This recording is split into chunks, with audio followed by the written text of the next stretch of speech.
Si tu crois que la salle est la solution pour prendre du muscle et obtenir un physique athlétique, tu fais une énorme erreur. Aujourd'hui, on va voir pourquoi c'est contre-productif de vouloir prendre du muscle avec des machines ou des poids quand t'es un homme de 25 à 40 ans qui veut obtenir un physique athlétique et fonctionnel. Le problème, c'est que tu crois que tu fais tout correctement et tu commences à douter de toi parce que t'as peu, voire pas de résultats. Tu commences à te demander s'il faudrait pas que tu prennes des compléments alimentaires pour enfin progresser plus rapidement. Tu vas même te poser des questions sur des techniques d'intensification qui sont pas du tout adaptées. Et le problème de tout ça, le problème des réseaux, c'est que tu vas appliquer des méthodes d'entraînement utilisées par les bodybuilders qui sont pas du tout adaptées à ton niveau si t'es débutant ou intermédiaire. Le truc, c'est que t'as oublié ton objectif initial qui était d'obtenir un physique athlétique sans consacrer toute ta vie à la musculation. Résultat, c'est qu'aujourd'hui, tu sais pas vraiment où tu vas, que t'as pas de résultats concrets et que t'as pas de plan précis pour atteindre ton objectif. Donc aujourd'hui, je vais te montrer pourquoi tout ce que tu entends n'est pas pertinent pour toi et comment trouver la méthode adaptée à tes objectifs. Et je vais te révéler la méthode qu'utilisent les hommes athlétiques pour atteindre leurs objectifs. Et à la fin de cette vidéo, je te donnerai un plan étape par étape pour enfin commencer ta transformation et aller dans la bonne direction. Ok, donc je vais pas entrer dans les détails des études parce que t'as pas forcément envie d'avoir les analyses poussées sur le pourquoi du comment, mais en gros, les exercices polyarticulaires ont le même impact sur ta prise de muscle que des exercices d'isolation. En tout cas, à ton niveau, on peut faire des différences dans les niveaux extrêmes, mais on le rappelle, tu veux pas devenir bodybuilder, donc retiens ça. Le truc, c'est que les exercices polyarticulaires sont ultra avantageux pour toi pour plusieurs raisons. On verra ça juste après, mais la chose à retenir, c'est que si tu utilises des exos polyarticulaires dans tes entraînements, tu seras plus efficient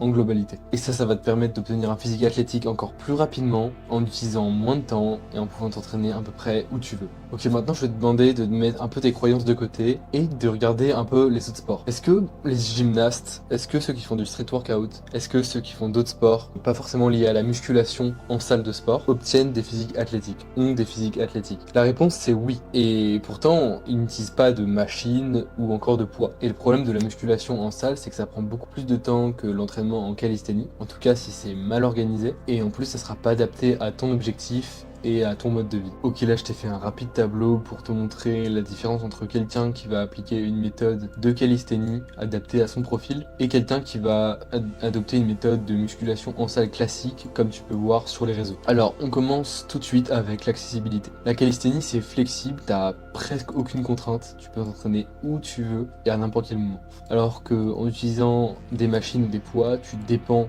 de matériel ou d'une salle et parfois d'horaires fixes, même si c'est pas toujours le cas. T'habites pas forcément à côté de ta salle, donc c'est pas forcément évident de se déplacer si t'as peu de temps dans ta journée. Ensuite, la calisthénie, ça peut devenir compliqué si t'es pas encadré, mais basiquement, tu peux te baser sur des exercices simples, sur la base, traction, dips, pompe, squat, et ne pense pas que c'est des exercices pour débutants qui te feront pas progresser, parce que c'est tout le contraire, si tu les fais bien, tu peux vraiment aller plus loin, j'en parlerai dans d'autres vidéos. Le problème de la musculation en salle, c'est que t'as beaucoup d'options et c'est facile de se perdre. Alors je dis pas que c'est inefficace, tu peux vraiment prendre beaucoup de muscles avec la salle, mais encore une fois, est-ce que c'est réellement la solution qui est la plus adaptée à ton profil? Et ben moi je pense que pas forcément, on va voir ça dans les autres points juste après. Ensuite la calisthénie, elle t'offre une progression plus adaptée aussi à tes objectifs, puisque toi tu veux pas forcément devenir énorme et pas pouvoir utiliser tes muscles, tu veux pouvoir peut-être faire des tractions, tu veux pouvoir peut-être faire des muscle-up en plus, tu veux maîtriser ton corps en gros, tu veux pouvoir l'utiliser et qu'il soit fonctionnel.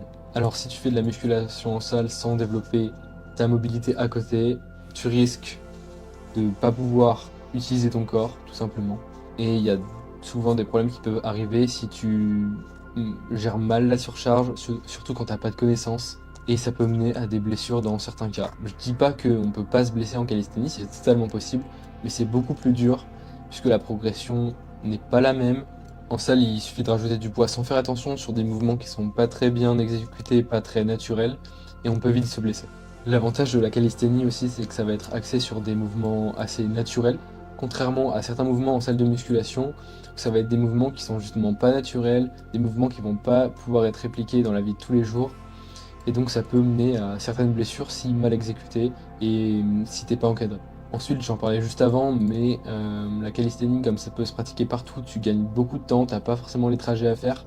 Si tu veux, tu peux optimiser ton entraînement pour aller plus vite, Et surtout en calisthénie, en tout cas si tu utilises des exercices polyarticulaires, mais ce sera majoritairement le cas, eh bien tu vas travailler plusieurs muscles en même temps, donc ça va améliorer ton efficience sur tes entraînements. Alors qu'en salle de sport, tu vas avoir tendance à perdre plus de temps parce qu'il y aura le trajet à prendre en compte. Parfois quand il y a beaucoup de monde dans la salle, tu devras attendre pour tourner avec quelqu'un sur une machine. Et ton entraînement ne sera pas forcément focus sur des exos polyarticulaires, du coup tu vas mettre plus de temps à t'entraîner, ou en tout cas plus de temps à avoir des résultats, et donc ça va pas forcément être efficace. Donc le résultat en fait c'est qu'avec la calisthénie, tu peux obtenir un physique athlétique, c'est même la méthode la plus optimisée pour obtenir un physique athlétique et fonctionnel. Alors qu'en salle, évidemment, tu peux obtenir des résultats vraiment conséquents. Et d'ailleurs, si tu veux devenir bodybuilder, il faut passer par la salle, c'est une obligation. Mais si tu veux obtenir un physique athlétique, c'est pas du tout obligatoire. Et la salle, ça va être plus long, ça va être plus difficile. Tu vas peut-être même devoir faire des grosses prises de masse et ensuite faire des sèches. Ça dépend. Tu peux même faire une prise de masse propre sans faire de sèche en allant à la salle, mais ça va vraiment différer par rapport à des méthodes d'entraînement en calisthénie. Ok, maintenant je vais te donner 3 étapes pour bien commencer et aller vers le droit chemin, vers ta transformation et vers l'obtention de ton physique athlétique. Donc première étape, c'est que tu vas un peu tout reprendre de zéro, même si tu as déjà acquis une base avec la musculation en salle, notamment sur les exercices avec des poids ou avec des machines. Tu vas te concentrer sur la base, sur les mouvements comme des pompes, des tractions, des squats et des dips. Même certains qui sont avancés à la salle n'arrivent pas à faire de traction. Parfois des pompes, mais là c'est quand même rare puisque les pompes c'est un exercice assez facile quand tu as déjà été à la salle et que tu as plusieurs mois d'expérience. Ça veut pas dire que c'est pas un exercice efficient si bien pratiqué. Et pour tout ce qui est squat là, pareil, ça va être la même chose, mais ça veut pas non plus dire que c'est un exercice qui est non efficient. Et d'ailleurs, je recommande, si tu es dans une salle et que tu veux continuer à t'entraîner en salle, de faire des squats et de te lester petit à petit. Ensuite, le truc, c'est qu'il faut que tu te simplifies la vie. Tu vas te définir que 3 ou 4 séances par semaine. T'as pas forcément besoin de plus si, on le rappelle, tu veux obtenir un physique athlétique et que t'as pas forcément beaucoup de temps. Et il faut savoir que c'est pas forcément optimisé de s'entraîner 5, 6, 7 fois par semaine. C'est même contre-productif dans beaucoup de cas. La troisième étape, c'est tout simplement de se concentrer sur les exercices de calisthénie et le contenu associé. Donc je vais te recommander de regarder mes vidéos, celles qui vont sortir dans les semaines à venir, parce que rappelle-toi, tu veux obtenir un physique athlétique et pas forcément consacrer toute ta vie à la musculation. Donc la calisthénie, c'est vraiment la méthode la plus optimisée pour toi. Ok, après avoir réalisé ma propre transformation physique et pris de plus de 20 kilos, et avoir aidé plusieurs hommes à atteindre leurs objectifs et obtenir un physique athlétique, je t'invite à regarder une méthode que j'ai créée juste en description. Tu peux y accéder gratuitement. Tu as aussi 5 erreurs qui bloquent ta prise de muscle. Et en ce moment, j'organise des appels de coaching gratuits, sans engagement, pour les plus motivés. Donc si tu veux voir s'il reste des places, je t'invite aussi à regarder en description. Et dans cette vidéo, je t'explique pourquoi tu dois vraiment tout oublier et je te révèle les 3 étapes pour enfin progresser et prendre du muscle rapidement.